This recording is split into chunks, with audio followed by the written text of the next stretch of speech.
Hello, नमस्कार। मैं हूँ आपके साथ सुमित्रा साहू, सहायक आचार्य अर्थशास्त्र। लास्ट के 2-3 लेक्चर में हमने कीमत प्रभाव, आय प्रभाव, प्रतिस्थापन प्रभाव के बारे में चर्चा की थी। इस लेक्चर में हम कीमत प्रभाव को आय प्रभाव और प्रतिस्थापन प्रभाव में किस प्रकार विभक्त किया जाता है, उसकी जो हिक्स की विधि है उसके बारे में चर्चा करेंगे। ये प्रश्न एक दूसरी तरह से भी आपसे पूछा जा सकता है, क्या कीमत प्रभाव आय प्रभाव व प्रतिस्थापन प्रभाव का योग है? स्पष्ट कीजिए। इस तरह से भी आपसे ये प्रश्न पूछा जाता है तो भी आपको इसी तरह से लिखना है। इसमें आप हिक्स की विधि और स्लेस्की की विधि दोनों बता सकते हैं, और यदि स्पेशली हिक्स की विधि पूछी है तो आप इस विधि को एक्सप्लेन कर सकते हो। अब हम देखते हैं। अब ये लास्ट क्लास से कनेक्टेड है, क्योंकि हमने उसमें प्रतिस्थापन प्रभाव जब हम देख रहे थे उसमें हमने हिक्स की विधि और स्लेस्की की विधि देखी थी, जिसमें दोनों ने ही आय में जो क्षतिपूर्वक परिवर्तन जो कर रहे थे उन दोनों का अलग अलग मेथड बताया था। तो यहाँ पर हम सबसे पहले हिक्स की विधि की चर्चा करेंगे और नेक्स्ट लेक्चर में हम स्लेस्की की विधि।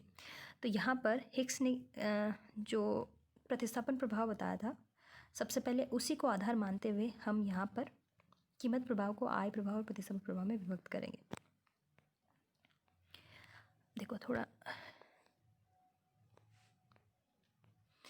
वास्तव में कीमत प्रभाव दो प्रभाव आय और प्रतिस्थापन प्रभाव का सम्मिलित परिणाम होता है। जब किसी वस्तु की कीमत में कमी आती है तो उसकी मांग पर पड़ने वाले कुल प्रभावों को दो भागों में विभाजित किया जा सकता है। प्रथम तो एक्स वस्तु की कीमत कम होने पर उपभोक्ता की वास्तविक आय बढ़ जाती है, और अर्थात उसकी आर्थिक स्थिति पहले की अपेक्षा अच्छी हो जाती है, क्योंकि वह पूर्ववत इकाइयाँ कम द्रव्य मतलब मुद्रा में उपभोग कर सकता है। इस प्रभाव को आय प्रभाव का है। दूसरा, जिस वस्तु की कीमत में कमी आती है उसका सापेक्षिक मूल्य कम हो जाने से अन्य बातों के स्थिर रहने पर उपभोक्ता सस्ती वस्तु को महंगी वस्तु के स्थान पर प्रतिस्थापित करता है। ठीक है, अब देखो यहाँ पर जो हमने पूरा जो ये 4-5 लाइनें पढ़ी उसका मतलब यही है, जब वस्तु की कीमत कम हो रही है तो दो प्रभाव हमें देखने को मिल रहे हैं। पहला प्रभाव है उपभोक्ता की वास्तविक आय में वृद्धि हो जाएगी। दूसरा है जो एक्स वस्तु है दूसरी वस्तु की तुलना में सस्ती हो जाएगी, जिसको हमने बोला था प्रतिस्थापन प्रभाव, और ये था आय प्रभाव। अब हम ये देख रहे हैं कि क्या कीमत प्रभाव इन दोनों का योग है, या किस तरह से हम कीमत प्रभाव को आय प्रभाव और प्रतिस्थापन प्रभाव में विभक्त कर सकते हैं। ठीक है, अब देखो, price effect is equal to income effect plus substitution effect. कीमत प्रभाव किसके बराबर है? आय प्रभाव प्लस प्रतिस्थापन प्रभाव। अतः स्पष्ट है कि कीमत प्रभाव स्वयं आय प्रभाव तथा प्रतिस्थापन प्रभाव के दोहरे संयोग का सम्मिलित परिणाम है। प्रोफेसर हिक्स ने कीमत प्रभाव को आय प्रभाव तथा प्रतिस्थापन प्रभाव में अलग अलग विभक्त करने की विधि बताई है। अब ये हम एक डायग्राम देखेंगे, इसको समझते हैं। यहाँ पर हमने वाई एक्स पे वाई वस्तु को लिया है, एक्स एक्स पे एक्स वस्तु को लिया है, और उपभोक्ता की आय और वस्तु की कीमत दिए हुए होने पर जो हमें बजट लाइन मिल रही है वो है ए बी। यहाँ पर जो कंज्यूमर इक्विलिब्रियम का पॉइंट है वो है आर। आर बिंदु पर उपभोक्ता संतुलन की स्थिति में है, क्योंकि यहाँ पर जो आईसी कर्व है वो बजट लाइन को स्पर्श कर रहा है। ठीक है, अब जो सेकंड है, अब क्या होता है, सपोज प्राइस ऑफ एक्स कम हो जाती है तो क्या होगा, बजट लाइन ए बी से AB1 हो जाएगी, राइटवर्ड शिफ्ट होगी। प्राइस कम होने से ये इसकी पहले से ज़्यादा इकाइयाँ खरीद सकेगा। सपोज 5 रुपये से 10 रुपये से इसकी प्राइस 5 रुपये हो गई, तो पहले यदि 5 ही इकाइयाँ खरीद रहा था तो अब 10 खरीद पाएगा उतने ही पैसे में, तो ये बजट लाइन इधर शिफ्ट हो गई। ठीक है, अब बजट लाइन इधर शिफ्ट हुई तो यहाँ पर हम मानते हैं कि बहुत सारे आईसी वक्र है, पर यहाँ पे बहुत सारे पॉइंट थे लेकिन उनको खरीद नहीं पा रहा था क्योंकि उपभोक्ता के बजट में नहीं था। लेकिन अब क्या हुआ, जैसे ही इसकी प्राइस कम हुई उपभोक्ता की वास्तविक आय बढ़ गई और वो इस वस्तु की ज़्यादा इकाइयाँ खरीद सकता है, इसलिए बजट लाइन जो शिफ्ट होके ए बी से AB1 हो गई, और यहाँ पर टी बिंदु पर उपभोक्ता का संतुलन बिंदु होगा, जहाँ पर उपभोक्ता एक्स वस्तु की OQ2 इकाइयाँ खरीद रहा है, ठीक है, कंज्यूम कर रहा है। अब इस टी पॉइंट पर यहाँ आर से जो टी पॉइंट पे हम गए, क्यों गए? वस्तु एक्स के प्राइस में कमी होने पर बजट लाइन AB से AB1 हो गई, इसलिए उसका संतुलन का बिंदु R से T पर पहुंच गया। तो R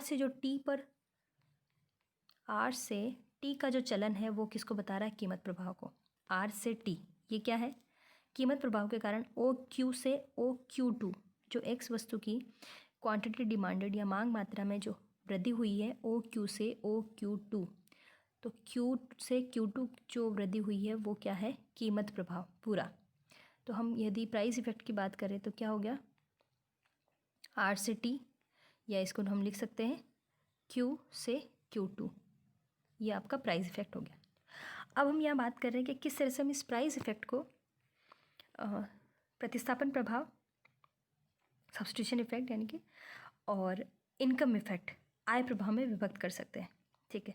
एक एक करके देखते हैं। इसके लिए हम सबसे पहले प्रतिस्थापन प्रभाव देखते हैं। प्रतिस्थापन प्रभाव देखने के लिए हमने लास्ट लेक्चर में हमने डिस्कस किया था कि हिग्स ने क्या बताया था, यदि हम सिर्फ प्रतिस्थापन प्रभाव देखना चाहते हैं तो एक्स वस्तु की प्राइस में कमी होने से जो उपभोक्ता की वास्तविक आय में वृद्धि हुई है उसको प्रभावहीन बनाने के लिए हम क्या करेंगे, जितनी उसकी वृद्धि हुई है वास्तविक आय में उतनी मौद्रिक आय उपभोक्ता से वापस ले लेंगे।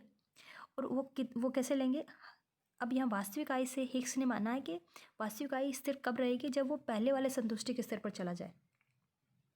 वास्तविक आय का मतलब ये माना, तो उतनी आय हम वापस ले लेंगे, यानी कि बजट लाइन को नीचे खिसका देंगे और तब तक वो नीचे उसको शिफ्ट करेंगे जब तक कि वो पहले वाले उदासीनता वक्र को टच ना कर ले, ठीक है। अब उतनी हम आय इसकी कम करेंगे, आय कम करने का मतलब बजट लाइन इधर खिसकेगी, तब तक हम करते रहेंगे जब तक कि ये पुराने वाले IC को स्पर्श ना करे। तो ये हमने इस तरह से AB1 से हमें जो दूसरी बजट लाइन मिलेगी L और M, जो कि पुराने IC वक्र को S बिंदु पर टच कर रही है, ठीक है। अब ये क्या बता रहा है? S पॉइंट पे देखिए, वस्तु X की OQ1 क्वांटिटी परचेस की जा रही है। यहाँ पर S बिंदु पर क्या हुआ? S बिंदु, अब ये जो बजट लाइन है LM बजट लाइन है, इस बजट लाइन पर ये वस्तु X की प्राइस में कमी को भी सूचित कर रही है क्योंकि इससे ज़्यादा फ्लैट है। अब इस वस्तु पर, इस बजट लाइन पर उपभोक्ता इस बिंदु पर संतुलन में है। इसका क्या मतलब है? उपभोक्ता ने Y वस्तु के स्थान पर X को प्रतिस्थापित किया है। यहाँ पर Y वस्तु की मात्रा में कमी आई है और X में वृद्धि हुई है। तो R से जो S बिंदु का X बिंदु की ओर जो चलन है, R से S जो है वो क्या है, किसको बता रहा है? प्रतिस्थापन प्रभाव को। ये हम पहले भी देख चुके हैं, इसलिए थोड़ा ज़्यादा बताने की भी ज़रूरत नहीं है यहाँ पर। तो Q से Q1, देखो Q और Q2 तो क्या था? प्राइस इफेक्ट यानी कीमत प्रभाव।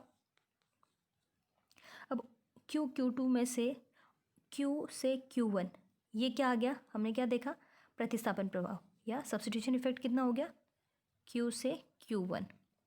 अब सपोज, अब आय प्रभाव देखने के लिए यदि हमने उपभोक्ता से जितनी आय उससे ली थी प्रतिस्थापन प्रभाव देखने के लिए, यदि हम उसको वापस दे दें, तब उसका संतुलन का बिंदु कहाँ पर होगा? तब वो कितनी मात्रा X और Y की खरीद रहा है।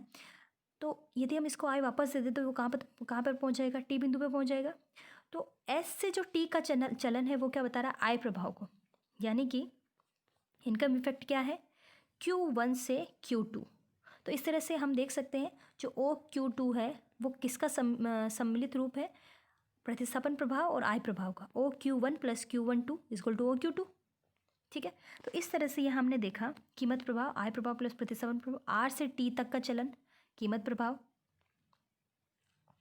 R से S तक का चलन प्रतिस्थापन प्रभाव, S से T तक का चलन आय प्रभाव, S से T तक ये आय प्रभाव। तो ये पूरा जो था ये अपना कीमत प्रभाव था। इसमें से ये इतना प्रतिस्थापन प्रभाव और ये इतना क्या हो गया?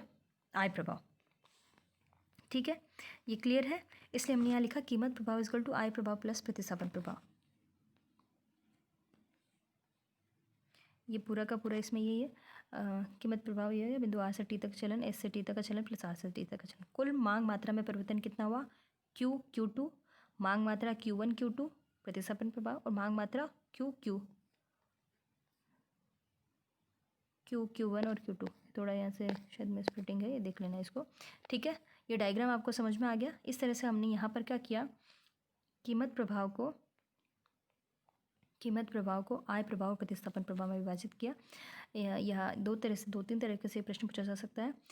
क्या कीमत प्रभाव आय प्रभाव और प्रतिस्थापन प्रभाव का योग है, समझाइए, तो भी आपको इसी तरह से समझाना है। या हिक्स विधि के द्वारा कीमत प्रभाव को आय प्रभाव और प्रतिस्थापन प्रभाव में विभाजित कीजिए, तो भी आपको इसी तरह से समझाना है। तो ठीक है, या फिर सिर्फ ये आया कि कीमत प्रभाव को आय प्रभाव प्रतिशत प्रभाव में विभक्त कीजिए। तो ये बड़ा क्वेश्चन होगा तो आपको स्लेस्की का भी इसमें साथ में बताना होगा, और छोटा प्रश्न है 5 या 10 नंबर का, तो आपको सिर्फ इसी डायग्राम के माध्यम से बताना है। ठीक है, आप इसको फिर से पढ़िएगा, और हम नेक्स्ट लेक्चर में स्लेस्की की विधि पढ़ेंगे कि स्लेस्की ने किस तरह से कीमत प्रभाव को आय प्रभाव प्रतिशत प्रभाव में विभक्त करने की विधि बताई है।